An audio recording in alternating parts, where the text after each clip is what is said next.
1857 کی جنگ آزادی کے دوران انگریزوں نے دلی پر قبضہ کر لیا، جو اس وقت مغلیہ سلطنت کا دارالحکومت تھا۔ دلی کے قلعے میں بادشاہ کا محل بھی تھا، مگر 21 ستمبر 1857 کو انگریز کیپٹن ولیم ہڈسن 100 سپاہیوں کے ساتھ دلی شہر سے نکلا تاکہ وہ بہادر شاہ ظفر کو پکڑ سکے۔ حالانکہ بہادر شاہ ظفر کا محل تو دلی قلعے کے اندر موجود تھا۔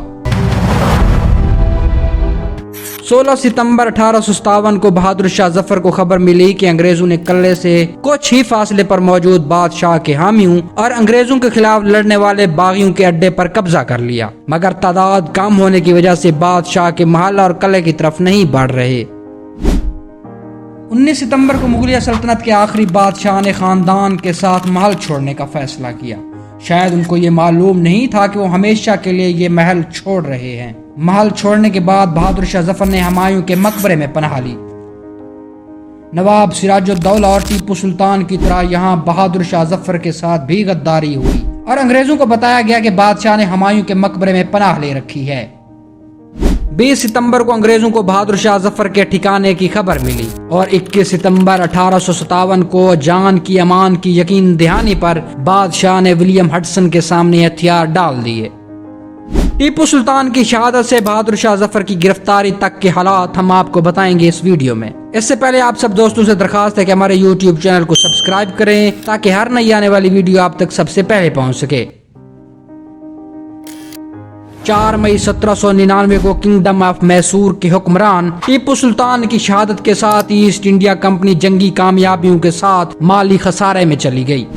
لارڈ ویلزلے، جس نے شیر میسور کو شکست دی تھی، طاقت کے زوم میں شے خرچیاں کرنے لگا۔ کمپنی پر قرض بڑھتا چلا گیا اور 3 لاکھ پاؤنڈ تک قرض کمپنی کے ذمہ واجب الادا ہو گیا۔ لارڈ ویلزلے کی انہی شے خرچیوں اور رنگینیوں کو دیکھ کر کمپنی کے ڈائریکٹر کی شکایت پر 1805 میں لارڈ ویلزلے کو حکومت کی طرف سے برطانیہ واپس بلا لیا گیا۔ 1813 میں برطانیہ نے باقی تجارتی کمپنیوں کو ہندوستان میں تجارت کی اجازت دیتے ہوئے ایسٹ انڈیا کمپنی کی اجارہ داری ختم کرنے کا فیصلہ کیا۔ شاید اس وجہ سے کہ جنگوں میں دلچسپی کی وجہ سے کمپنی تجارت پر خاطر خواہ توجہ نہیں دے پا رہی تھی، اس کی وجہ سے اسے مالی نقصان بھی ہو رہا تھا۔ تو تاج برطانیہ نے فیصلہ کیا کہ کیوں نہ باقی کمپنیوں کو تجارت کا موقع دیا جائے اور برطانوی اشیاء ہندوستان برآمد کر کے اپنی صنعت کو فروغ دیا جائے۔ تاہم وہ اس میں ناکام رہے کیونکہ ہندوستانی صنعتی اشیاء معیار میں برطانیہ سے کہیں بہتر تھی۔ ان میں ٹیکسٹائل یعنی کپڑے کی صنعت کافی نمایاں تھی۔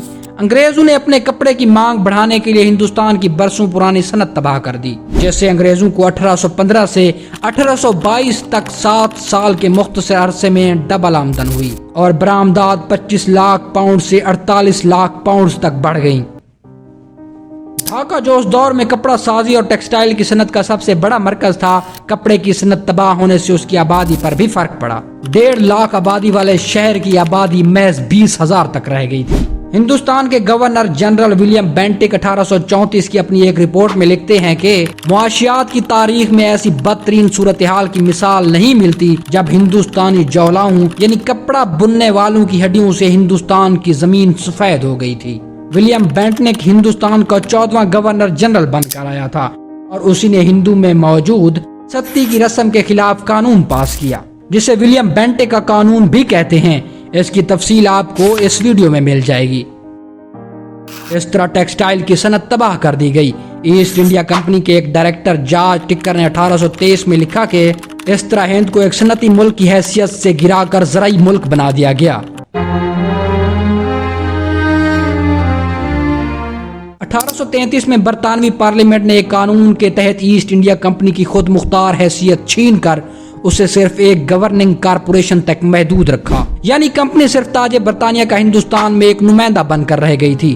سارے اختیارات اور طاقت حکومت برطانیہ نے اپنے ہاتھ میں لے لیے۔ ولیم ڈیل رمپل اپنی کتاب the anarchy the relentless rise of East India company میں لکھتے ہیں کہ یہ تاریخ کی ایک منفرد مثال تھی جس میں 18ویں صدی کے وسط میں ایک نجی کمپنی نے اپنی زمینی اور بحری فوج کے ذریعے 20 کروڑ لوگوں پر مشتمل ایک پوری قوم کو غلام بنا دیا تھا۔ بادشاہ تو موجود تھا مگر صرف کٹھ پتلی اور انگریزوں کا مختص کردہ ایک نگران۔